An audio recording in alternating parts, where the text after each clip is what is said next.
भारत कपास लगाने वाला सबसे बड़ा देश है, लेकिन प्रति एकड़ उत्पादन की बात करें तो भारत 7वें नंबर पर आता है। जहां विकसित देशों में 1 एकड़ से उत्पादन 20 कुंटल तक निकलता है, वही भारत देश की बात करें तो 8 से 10 कुंटल भी 1 एकड़ से उत्पादन नहीं निकल पाता। तो किसान मित्रों, हम विकसित देशों की तुलना में 1 एकड़ से आधा उत्पादन ही ले पा रहे हैं। जिस मिट्टी की क्षमता 12 कुंटल, 15 कुंटल और 20 कुंटल उत्पादन देने की है, आखिर में ऐसे कौन से कारक है जिससे कपास का उत्पादन सीधा आधा होता जा रहा है?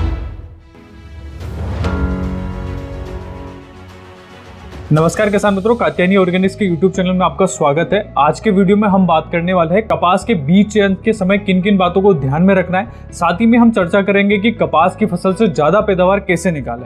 तो अभी तक आपने हमारे YouTube चैनल को सब्सक्राइब नहीं करा है तो नीचे दिए हुए बटन पर जल्दी से क्लिक करके सब्सक्राइब कर लीजिए। किसान मित्रों, वीडियो शुरू करते हैं और बात करते हैं वीडियो के सबसे पहले चैप्टर यानी कि मिट्टी के चुनाव के बारे में। किसान मित्रों, मिट्टी का चुनाव नरमा या कपास की खेती के ऊपर काफी गहरा प्रभाव डालती है। अगर आपने गलत मिट्टी का चुनाव कर लिया तो आपकी पैदावार तो आधी होगी, साथ ही साथ में आपकी मेहनत भी बेकार चली जाएगी। नरमा या कपास का उत्पादन आमतौर पर भारी जमीन यानी कि हेवी ब्लैक सोइल में ज्यादा देखने को मिलता है, जिसका ऑर्गेनिक कार्बन यानी कि ऑर्गेनिक मैटर ज्यादा होना चाहिए। लेकिन इसका मतलब यह नहीं कि आप इसे हल्की जमीन पर नहीं लगा सकते। आप इसकी खेती हल्की जमीन या फिर मध्यम दोमट जमीन पर भी आसानी से कर सकते हैं। कपास के लिए वो मिट्टी संजीवनी साबित होती है जिस मिट्टी का ऑर्गेनिक मैटर 1 से 2% हो, यानी कि उसका ऑर्गेनिक कार्बन 1 से 2% होना चाहिए। और इस मिट्टी का कटायन एक्सचेंज कैपेसिटी भी काफी शानदार होती है। कटायन एक्सचेंज कैपेसिटी का सीधा मतलब होता है कि मिट्टी कितने दिनों तक न्यूट्रिएंट को अपने अंदर होल्ड करके रख सकती है, यानी कि सिंचाई के बाद में जो न्यूट्रिएंट नीचे बैठ जाते हैं वो ज्यादा दिनों तक मिट्टी की जड़ों के आसपास बने रहते हैं। तो किसान मित्रों, आप कपास की खेती जहां पर भी करने चाह रहे हैं उस मिट्टी का ऑर्गेनिक मैटर 1 से 2% तक होना चाहिए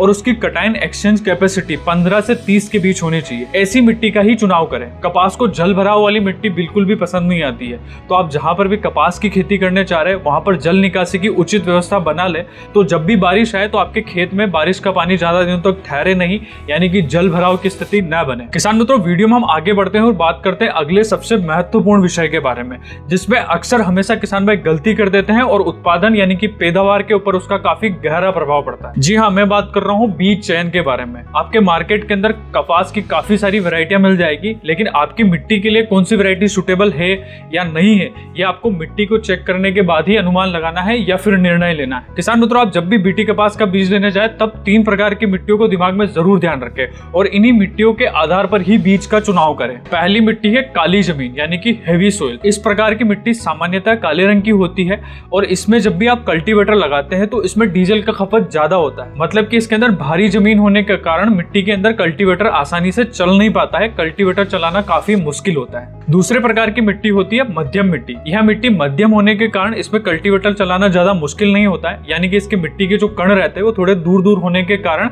इसमें आप आसानी से कल्टीवेटर लगा सकते हैं और इस प्रकार की मिट्टी में भी कपास की खेती आसानी से की जा सकती है। तीसरे प्रकार की मिट्टी होती है हल्की जमीन, जिसे किसान भाई सैंडी सोइल यानी कि रेतीली जमीन के नाम से भी जानते हैं। यह मिट्टी हल्की होने के कारण इसकी वाटर होल्डिंग कैपेसिटी काफी कम होती है और इसकी न्यूट्रिएंट होल्डिंग कैपेसिटी मतलब जो पोषक तत्व है वो भी ये ज्यादा दिनों तक होल्ड नहीं कर सकती है। और जब भी आप सिंचाई देती है तो न्यूट्रिएंट भी नीचे बैठ जाते हैं और सिंचाई भी ज्यादा दिनों तक नहीं रह पाती है। उसी कारण से फसल की बढ़वार में काफी ज्यादा समस्याएं आती है। इस मिट्टी में ज्यादा नमी न रहने के कारण इसकी नमी जो है वो जल्दी सूख जाती है, तो आपको बीज चयन करते समय इस मिट्टी को भी ध्यान में रखना है। तो किसान मित्रों, आप जब भी नरमा या फिर कपास का बीज खरीदने जाए तब आप दुकानदार को अपने खेत की मिट्टी के बारे में जरूर बताएं। अगर आप स्वयं भी बीटी कॉटन का बीज खरीदते हैं तो आप पैकेट को पिछली साइड में पलट के देख लें कि उसके ऊपर कौन सा मिट्टी का नाम लिखा हुआ है। जो मिट्टी उसके ऊपर लिखी है उसी प्रकार की मिट्टी में उसकी बुआई करें। कपास का बीज चयन करते समय आपको मिट्टी के अलावा भी बाकी सारी बातों को भी ध्यान में रखना चाहिए, जैसे कि आप जो बीज खरीद के लेके आ रहे हैं उसकी समय अवधि कितनी है, वो कितने दिन में पक्के तैयार होगी, उसके अलावा उसकी रोग प्रतिरोधक क्षमता किस प्रकार की है, और सबसे जरूरी और सबसे बड़ी बात है कि वो वैरायटी उत्पादन कितना देती है, उसका भी समय आपका गड़बड़ ना हो। किसान मित्रों, कपास या फिर नरमे की खेती जिन भी राज्यों में अगेती होती है, जैसे कि राजस्थान हो, हरियाणा हो या फिर वो पंजाब, इन राज्यों में मुख्यतः कपास की खेती अगेती होती है।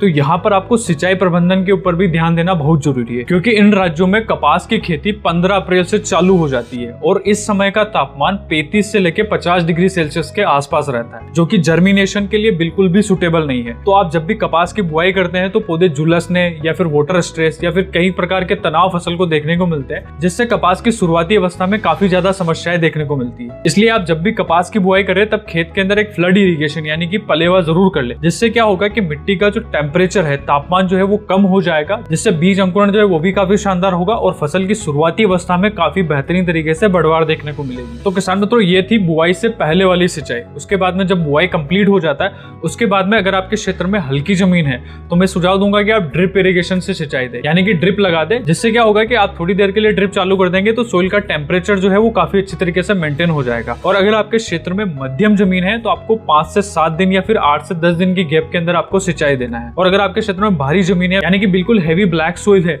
तो आपको जो है वो जब मिट्टी के अंदर नमी सूख जाए तब आपको सिंचाई देना है। तो किसान मित्रों, ये थी सिंचाई प्रबंधन के बारे में संपूर्ण जानकारी। तो किसान मित्रों, हम आगे बढ़ते हैं और बात करते हैं अगले विषय के बारे में, यानी कि खाद प्रबंधन के बारे में। किसान मित्रों, आप नॉर्मली जब कपास की खेती करते हैं तब आप यूरिया, डीएपी या फिर एसएसपी की मात्रा तो देते ही हैं। उसके अलावा आपको इस साल क्या करना है, आपको ऑर्गेनिक पोटाश या फिर प्रॉम, जिसमें फॉस्फोरस रिच ऑर्गेनिक मैन्योर होती है, उनको भी प्रयोग में लेना है। अगर आपके क्षेत्र में ये अवेलेबल हो जाती है तो आप इन्हें जरूर प्रयोग में लें, क्योंकि इनसे क्या होगा कि मिट्टी की जो वाटर होल्डिंग कैपेसिटी है वो काफी अच्छे से बन जाती है। और इसके अलावा उसकी जो कैटायन एक्सचेंज कैपेसिटी है वो भी इंप्रूव होती है, जिससे न्यूट्रिएंट की जो अवेलेबिलिटी है प्लांट को वो काफी अच्छे तरीके से बेहतरीन हो पाती है।